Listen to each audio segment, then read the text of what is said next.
हर साल 7 मई को विश्व हास्य दिवस मनाया जाता है। इस दिन की शुरुआत 1998 में लाफ्टर योगा मूवमेंट के संस्थापक डॉक्टर मदन कटारिया ने की।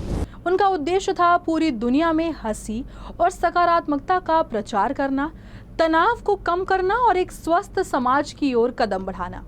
हंसी जो न सिर्फ हमारी मानसिक स्थिति को बेहतर बनाती है बल्कि हमारे इम्यून सिस्टम को भी मजबूत करती है, दिल की सेहत को भी बेहतर बनाती है और जीवन की लंबाई बढ़ाती है। इस दिन विभिन्न जगहों पर लाफ्टर क्लब द्वारा सामूहिक हंसी योग सत्र आयोजित किए जाते हैं, जिनमें लोग एकजुट होकर हंसी के साथ तनाव मुक्त होते हैं। खासकर महाराष्ट्र और विदर्भ क्षेत्र में ये दिन स्वास्थ्य और योग से जुड़ी संस्थाओं द्वारा बड़े उत्साह से मनाया जाता है। नागपुर, अकोला और अमरावती जैसे शहरों में पार्कों में इकट्ठा होकर लोग लाफ्टर योग करते हैं और खुश रहने का संदेश फैलाते हैं।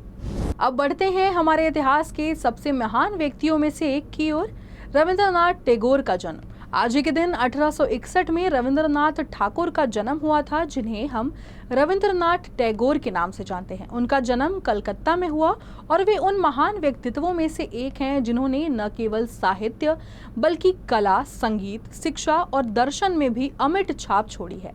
रविंद्रनाथ टैगोर ने गीतांजलि जैसी अनमोल कृति लिखी, जिसके लिए उन्हें 1913 में नोबेल पुरस्कार प्राप्त हुआ। वे पहले एशियाई थे जिन्हें यह सम्मान मिला। उनके गीतों में न केवल राष्ट्र प्रेम बल्कि मानवता और प्रकृति की गहराई भी छिपी होती थी। क्या आप जानते हैं, भारत का राष्ट्रगान जन गण मन और बांग्लादेश का राष्ट्रगान आमार सोनार बांग्ला दोनों ही रविंद्रनाथ टैगोर की ही रचनाएं हैं। आज भी शांति निकेतन और विश्व भारती विश्वविद्यालय उनकी विचारधारा का प्रतीक है। आगे बढ़ते हैं एक ऐतिहासिक उड़ान की ओर।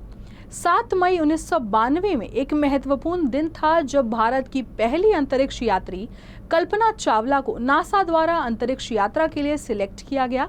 हालांकि उनका पहला मिशन 1997 में हुआ था, लेकिन 1992 में उन्हें अंतरिक्ष यात्रा के लिए चुने जाने का ये कदम उनके सपनों की दिशा में पहला बड़ा कदम था। कल्पना चावला ने भारतीय महिलाओं के लिए अंतरिक्ष यात्रा का मार्ग खोला और उन्हें यह सिखाया कि सपनों की कोई सीमा नहीं होती। उनकी यात्रा से न केवल भारतीयों को प्रेरणा मिली बल्कि हमारे देश के लिए एक गर्व का कारण भी बना। अब चलते हैं स्वतंत्रता संग्राम के उस महान नायक की ओर। आज ही के दिन 7 मई 1907 को पंजाब के क्रांतिकारी नेता लाला लाजपत राय को पहली बार ब्रिटिश हुकूमत ने गिरफ्तार किया था।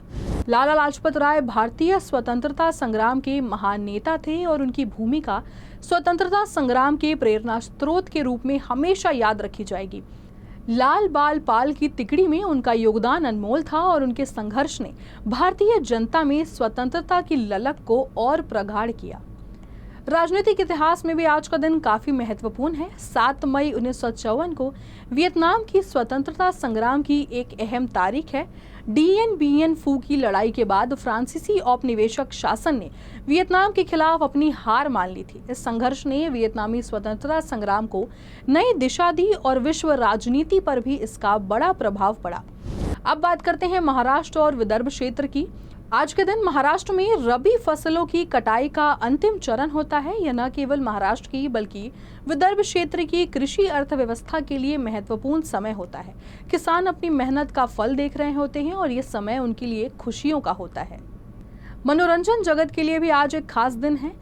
7 मई को भारतीय सिनेमा के महान संगीतकार रविशंकर शर्मा का जन्म हुआ। 14वीं का चांद, हमराज और वक्त जैसी फिल्मों में उनका संगीत आज भी हर भारतीय के दिल में बसा है। उनकी धुनों में भारतीय सिनेमा की मधुरता और सुंदरता का एहसास होता है। इतिहास के आईने में आज का दिन में बस इतना ही। कल फिर मिलेंगे एक और तारीख की दास्तान लेकर। तब तक आप बने रहिए हमारे साथ और देखते रहिए UCN न्यूज़। धन्यवाद।